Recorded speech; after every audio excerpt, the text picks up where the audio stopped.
একজনের সুখে সুখী হইতে পারবো না, আমার সুখী হইতে হবে, সবারই সুখী হইতে হবে। সো খেয়াল করে দেখো যে অনেক স্টুডেন্টই কিন্তু দেখা গেছে যে চুপ হয়ে গেছে, একদম চুপ, আইডি ডিএক্টিভেট হয়ে গেছে, ডিলিট হয়ে গেছে, ওদেরকে আমরা দেখতেছি না, মনে হচ্ছে ওদের কোনো অস্তিত্বই নেই, কিন্তু ওরাও কিন্তু মানুষ, ওরাও কিন্তু পড়াশোনা করছিল। সো এই যে এই দিনটা আসার আগে বোঝা যায় না যে সামথিং হ্যাপেন্ড, কিছু একটা হয়ে গেছে অ্যান্ড আমি মিস করেছি।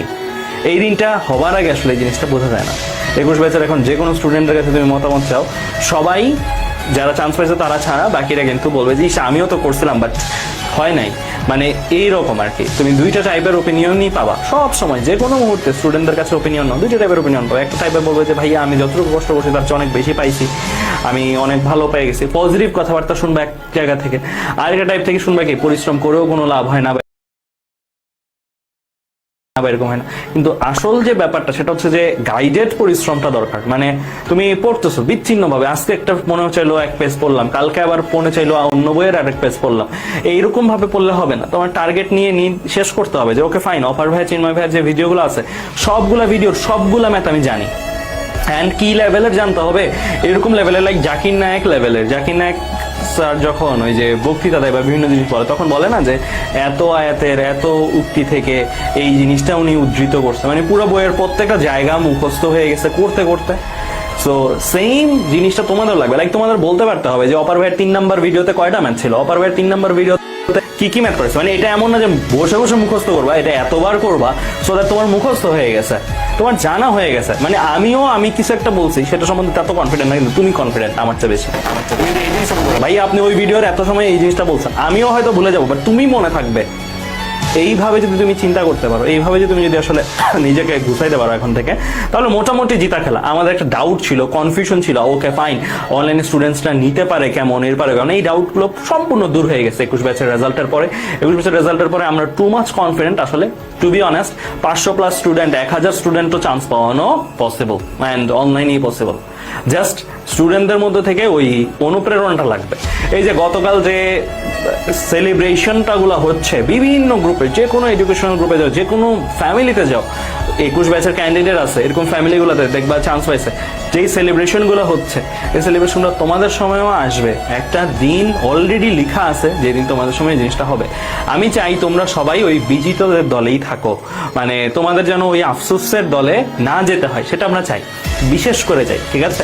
তারপরও যদি কোনো কারণে আমি বলতেছি না এটাই সব, এটার বাইরেও লাইফ আছে, এটার বাইরেও অনেক ভালো কিছু করা যায়। এটা পরের গল্প, এটা তোমার একটা ধাপ পার হওয়ার যদি না পারো সেটা তার পরের গল্প। আগেই আমি বলবো না যে যেটা সবাই টার্গেট করে সেটাকে হাত ছাড়া করে ছোট টার্গেট যাওয়া। আমার সব সময়টা তোমাদের প্রতি চাওয়া হবে তুমি তোমার জন্য সবচেয়ে বেস্ট পসিবল যে টার্গেটটা সম্ভব তুমি তোমাকে দিতে পারো সেই টার্গেটটাই তুমি অলওয়েজ রাখবা, অ্যান্ড টার্গেটটা থেকে কমবা না। যতক্ষণ পর্যন্ত না হাঁটতেছো ফাইট করে ততক্ষণ পর্যন্ত ওই টার্গেটটা থেকে বিন্দু মাত্র নড়বা না। সো এই জিনিসটা কিন্তু মাস্ট, ঠিক আছে। সো এই জায়গাটা থেকে আমি তোমাদেরকে একটু অনুপ্রেরণা দিতে চাইলাম। অ্যান্ড গতকালের যে আমেজ আমাদের মধ্যেও দেখো, আমি গতকাল ঘুমাইনি, আমি গতকাল সারা রাত রেজাল্ট কালেক্ট করছি, সারা রাত রেজাল্ট দেখছি, এতটা অ্যাট্রাক্ট করে। তাহলে তোমাদের লেভেলে চিন্তা করো, তোমাদের রেজাল্ট, তোমাদের ব্যাচের রেজাল্ট। আমি দেখছি 22 ব্যাচের অনেকেও কমেন্ট করছে ঘুমাইতে পারো নাই, জাস্ট সিনিয়র ভাই আপুদের রেজাল্টের যে উত্তাপ বা রেজাল্টের যে একটা এক্সাইটমেন্ট, সেই এক্সাইটমেন্টের জন্য। তাহলে তুমি চিন্তা করো এই সেম থিংটা তোমার জন্য আসতেছে, অ্যান্ড তুমি কতটুকু তৈরি বা কতটুকু তুমি আসলে প্রস্তুতি নিচ্ছ। অ্যান্ড এই আর কি আমার তরফ থেকে বলা থাকবে যে আমাদের প্রতিটা ক্লাস একদম A to Z নখদর্পণে করে ফেলতে হবে, প্র্যাকটিস শিট নখদর্পণে করে ফেলতে হবে, ঠিক আছে। সো যেটা আমরা বুঝলাম এখন পর্যন্ত যে যেখানেই পড়ুক আমাদের কন্টেন্টগুলো কিন্তু তারা ফলো করছে বিভিন্ন জায়গা থেকেই। সো এই যে কন্টেন্টগুলো তোমাদের হাতের কাছে অ্যাভেলেবেল থাকার পরেও তোমরা যদি প্র্যাকটিস শিট সবগুলো শেষ না করো অ্যান্ড ম্যাথ যদি সবগুলো শেষ না করো তারপরে পরীক্ষা দিতে যাও, তাহলে কিন্তু হাই আফসোস ছাড়া আর কিছুই থাকবে না। আমাদের কাছে এমন স্টুডেন্টও ছিল 21 ব্যাচে যে স্টুডেন্ট সবগুলো পরীক্ষা দেওয়ার পরে 10 মিনিট রিভিশনও দিছে, মানে পরীক্ষা দিয়ে শেষ পরীক্ষা দেওয়া, তারপর 10 মিনিট রিভিশন টাইমও পাইছে, রিভিশনও দিছে। আবার এমন স্টুডেন্টও ছিল আমাদের কাছে যে ভাইয়া সময়ের মূল্য আজকে বুঝলাম, আমি শেষই করতে পারিনি। এরকম স্টুডেন্টও ছিল যে ওরা জাস্ট লিখেই শেষ করতে পারে নাই, 5-6টা বাকি ছিল। তো পার্থক্যটা কোথায়? জ্ঞানে? অবশ্যই না। জ্ঞান দুইজনেরই আমি বলবো এমন হবে না যে ওই যে ছেলেটার মানে বললো যে অ্যান্সার করতে পারেন সে ছেলেটার জ্ঞানের সীমাবদ্ধতা ছিল। জ্ঞানের সীমাবদ্ধতা না, সীমাবদ্ধতা হচ্ছে চর্চায়। চর্চায় হচ্ছে সীমাবদ্ধতা। তো ওই সীমাবদ্ধতার কারণে দেখা যাচ্ছে একটা ম্যাথ কেউ 100 বার করলো, তার যে অ্যাকুরেসি এবং তার যে স্পিড থাকবে ওই ম্যাথে 100 বার না হলেও 20 বার করলো, আর আরেকজন একটা ম্যাথ হয়তো একবার একটু দেখে গেছে, তার জন্য ওই সেম ম্যাথটা পারফর্ম করতে অবশ্যই বেশি টাইম লাগবে। অ্যান্ড এই জিনিসটা আসলে একটা ক্যাপাসিটি, তোমার মধ্যে একটা ক্যাপাসিটি গ্রো করবে। তুমি এমন না ম্যাথ কমন পাইতে হবে, ম্যাথ কমন পাইলা না, বাট তুমি এই যে বারবার করছো, বারবার করার ফলে তোমার মধ্যে একটা সলভিং ক্যাপাসিটি গ্রো করবে। ওই ক্যাপাসিটির ফলে তোমার একটা আননোন ম্যাথও যদি আসে, তুমি দেখবা অনেক ফাস্ট থিঙ্ক করতে পারতেছো, লজিক্যাল থিঙ্ক করতে পারতেছো। থিঙ্কিংটা কিন্তু একটা প্রসেস, মানে তুমি কত ফাস্ট থিঙ্ক করতে পারো এটা কিন্তু একটা প্রসেস। এটা কিন্তু আমি বলবো না যে একটা কারো ক্ষেত্রে জন্মগত আছে কারো ক্ষেত্রে নাই। Fast thinking is a process আমার কাছে। সো এই প্রসেসটা তুমি কতটুকু মাস্টার হইছো বা কতটুকু তুমি অ্যাডপ্ট করছো বা কতটুকু প্র্যাকটিস করছো আগে, সেটার সাথে ডিরেক্টলি রিলেটেড।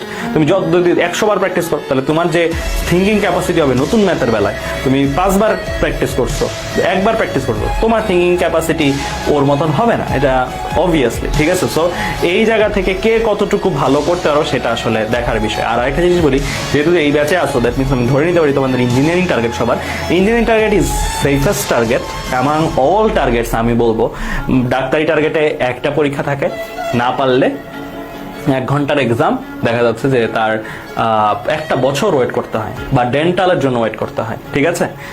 আর কোনো নাই কিন্তু অপশন, সেম প্রিপারেশনে আর কোনো অপশন নাই। এরপর আমি যদি আসি ইঞ্জিনিয়ারিং কিন্তু দেখো তুমি ভার্সিটিতেও একটা অ্যাডভান্টেজ পাবে। এবার ভার্সিটির রেজাল্টটা দেখে, আচ্ছা 1 দিন পরে ভার্সিটির রেজাল্টটা না, আমি এতটুকু বলতে পারি আমাদের স্টুডেন্টসরা বুয়েটে যতটুকু চান্স পাইছে তার চেয়ে বেশি ভার্সিটিতে পাবে 100%, নো ডাউট অ্যাবাউট ইট। কেন? কারণ ইঞ্জিনিয়ারিং প্রিপারেশনে ডাক্তারিটা ভার্সিটিটা অলমোস্ট, মানে প্রশ্ন যদি যে লেভেলের প্রশ্ন হচ্ছে, প্রশ্ন যদি একটু এরকম হয় তাহলে অলমোস্ট জিতা খেলা। মানে দেখবা যে অনেক ভাইয়া আপুরাই হয়তো 21 ব্যাচে আমাদের চান্স পায় নাই বুয়েটে গতকাল রাতে, কিন্তু আমি ওদের নিয়েও আশাবাদী ওরা ঢাকা ভার্সিটিতে পেয়ে যাবে আরামসে।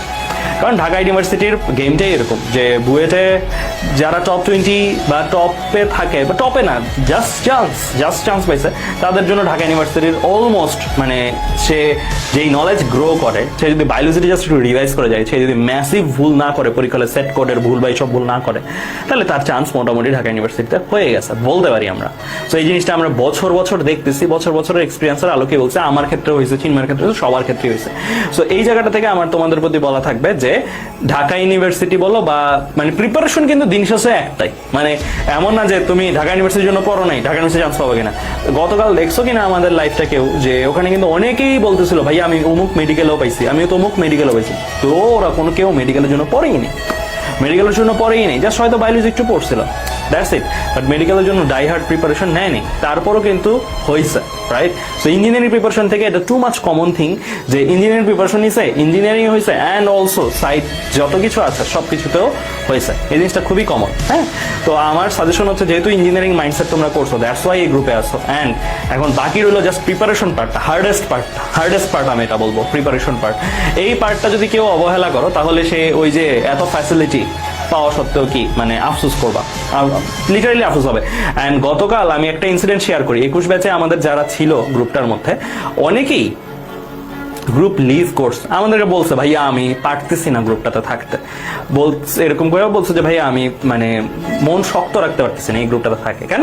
কারণ সবাই চান্স পাচ্ছে, সবাই বলতেছে আলহামদুলিল্লাহ এততম ভাইয়া এত সাবজেক্ট, এই আবার অনেকে পোস্ট দিচ্ছে এরকম যে বুয়েটের ট্রিপলিতে যারা আছো তারা এই মেসেঞ্জার গ্রুপ খুলেছি তাদেরকে নিয়ে, তারা আমাকে নক দাও, বায়োমেডিকেলে যারা আছো তারা নক দাও, সিভিলে যারা আছো তারা নক দাও, এরকম করে ওরা নিজেরা সাবজেক্ট ওয়াইজ ইউনাইটেড হচ্ছে আলাদা ভাবে। আমাদের আল্লাহর রহমতে কমিউনিটি এত স্ট্রং, আমাদের থেকে এতজন চান্স পাইছে যে আমাদের এমন হচ্ছে না যে কেউ একটা ডিপার্টমেন্টে একা চান্স পাইছে, আমাদের থেকে এমন হয়েছে যে একটা ডিপার্টমেন্টে আমাদের থেকে 10 জন, একটা ডিপার্টমেন্টে আমাদের থেকে 40 জন, একটা ডিপার্টমেন্টে আমাদের থেকে 20 জন, এরকম করে ভর্তি হচ্ছে। দ্যাট মিনস ওরা আগে থেকেই আমাদের কাছে পড়ছে, অ্যান্ড ওরা বুয়েটেও একসাথে পড়বে। এটা আমি বলবো আনবিলিভেবল একটা জিনিস। But on the other hand এটাও চিন্তা করো, তুমি যদি তুমি চান্স পাওয়াদের দলে না হও অ্যান্ড তুমি এই জিনিসগুলো দেখো, ধরো এই গ্রুপটাই, এই যে এখন যে গ্রুপটা আছে এই গ্রুপটাই যেটাতে ক্লাস নিচ্ছি, এই গ্রুপটাই একটা সময় পরে আজকে থেকে বেশি দূরে না, কয়েকটা মাস পরে জাস্ট ছেয়ে যাবে, আমি এততম, আমি এততম, আমি এততম, কয়জন চান্স পেয়েছে, এতজন চান্স পেয়েছে, আমরাও তাদেরকে নিয়ে ব্যস্ত হয়ে যাব। তখন তুমি যদি চান্সটা না পাও, তুমি চিন্তা করো যে ওই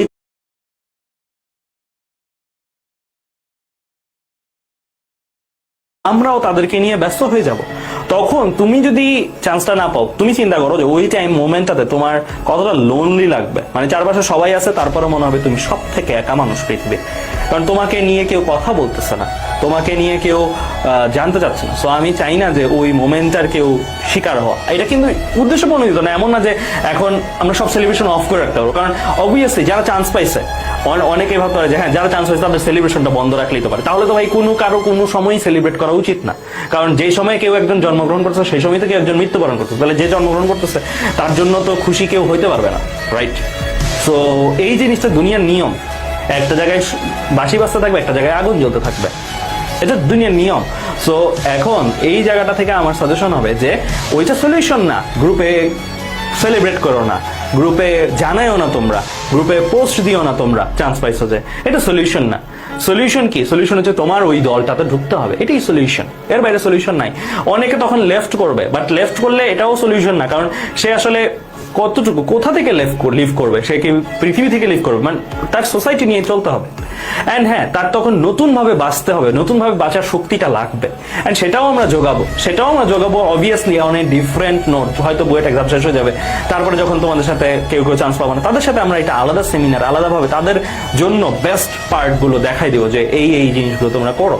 কিন্তু আমি এতটুকু বলতে পারি যে গতকালও আমাদের গ্রুপ থেকে আমাদের প্রিয় অনেক স্টুডেন্টই দেখা গেছে যে লিভ করছে জাস্ট বিকজ অফ এটা, যে আমাদের প্রতি কোনো রাগ না, আমাদের প্রতি কোনো অভিমান না, জাস্ট এই কারণে যে ওরা বাকিদের সাকসেস দেখে কিছুটা হইলেও কষ্টে আছে বা কষ্ট পাচ্ছে, বা মনে হচ্ছে যে এটা নিজের না জায়গাটা, এরকম মানে আপন লাগতেছে না আর কি জায়গাটা, যে জায়গাটাতে তারা এতদিন ক্লাস করছে সেই জায়গাটা আপন লাগতেছে না। সো এই জিনিসটা খুবই প্যাথেটিক একটা ফিলিংস। অ্যান্ড এই জিনিসটা যদি তোমাদের মধ্যে কারো হয় তাহলে তোমরা আসলে বুঝবা, এই জিনিসটা আসলে কখনো এক্সপিরিয়েন্স না করার আগে জীবনেও বুঝবা না, যতই বলি না কেন। এটা ওইরকম হবে আর কি, যে এই ফলটা অনেক মজার, আমি খাইছি, তোমরা খাইলে বুঝতে পারবা।